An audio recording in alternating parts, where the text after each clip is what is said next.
रामपुर गांव हिमालय की निचली पहाड़ियों में बसा हुआ था और वहां एक अजीब सी खामोशी छाई रहती थी। दिन के उजाले में भी एक अजीब सी चुप्पी रहती थी। गांव की आम आवाजें भी दब जाती थीं। परछाइयां ज्यादा लंबी लगती थीं और हवा में ऐसी सरसराहट होती थी जैसे कोई उदास आहें भर रहा हो। गांव वाले सूरज ढलने से पहले ही घरों को भागते थे। उनके चेहरों पर एक अजीब सी चिंता दिखती थी। रातें तो सबसे बुरी होती थीं। घना अंधेरा और डरावनी खामोशी। ये सब धीरे धीरे शुरू हुआ। पहले जानवर मरने लगे या बिना किसी निशान के गायब होने लगे। गांव वाले किसी पुराने श्राप की बातें करते थे, पर कोई भी अपने डर की असली वजह का नाम लेने की हिम्मत नहीं करता था। जल्द ही गायब होने वालों में लोग भी शामिल हो गए। एक छोटा लड़का और एक बूढ़ी औरत बिना किसी सुराग के गायब हो गए। डर अब खौफ में बदल गया था। दरवाजे जल्दी बंद होने लगे और बच्चों को घर के अंदर ही रखा जाता था। गांव के बड़े बुजुर्ग एक डाइन की बात करते थे, जो किस्से कहानियों की एक खूंखार चुड़ैल थी। गांव के पंडित जी ने लंबी पूजाएं भी की, पर डर का साया बना रहा।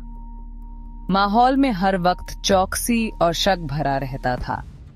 गांव वाले इस बढ़ते अंधेरे से बचाने वाले किसी रक्षक के लिए जोर शोर से प्रार्थना करते थे। भीम सिंह, जिन्हें सब चाचा जी कहते थे, बड़े हिम्मत वाले और पक्के विश्वास वाले आदमी थे।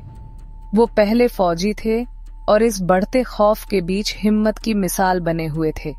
चाचा जी का मानना था कि सच्ची श्रद्धा और नेक दिल के आगे कोई बुराई टिक नहीं सकती।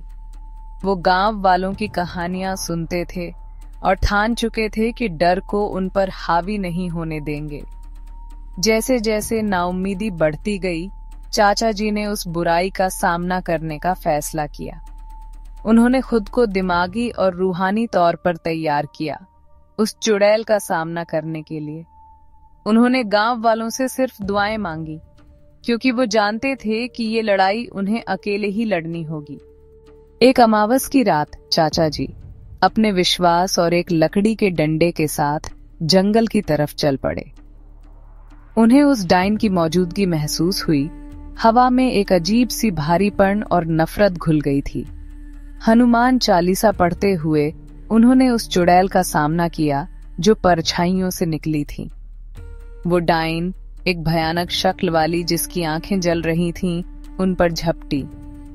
चाचा जी अपनी जगह डटे रहे, अपना डंडा जमीन पर मारा और जोर जोर से मंत्र पढ़ने लगे। उनसे एक हल्की सुनहरी रोशनी निकलने लगी जो अंधेरे को पीछे धकेल रही थी। चुड़ैल पीछे हटी, गुस्से और दर्द से फुफकार रही थी। ये लड़ाई रूहानी ताकत की थी, सबसे भयानक शैतान और सबसे सच्ची भक्ति के बीच। ये लड़ाई सुबह तक चली। हर चौपाई के साथ चाचा जी का विश्वास और मजबूत होता गया। चुड़ैल की ताकत कमजोर पड़ने लगी। उसका शरीर कांपने लगा और सुबह की धुंध में घुल गया। वो भयानक बोझ हट गया और उसकी जगह एक सुकून भरी खामोशी ने ले ली। चाचा जी थके हुए पर बिल्कुल सही सलामत, मन ही मन शुक्रिया अदा किया। गांव में जान आ गई। उनके लौटने पर सब चैन और खुशी से भर गए। लोगों का गायब होना बंद हो गया और रामपुर चाचा जी के अटूट विश्वास से आजाद हो गया। वो एक जीती जागती मिसाल बन गए, इस बात का सबूत कि सच्ची भक्ति सबसे बड़े शैतानों को भी हरा सकती है।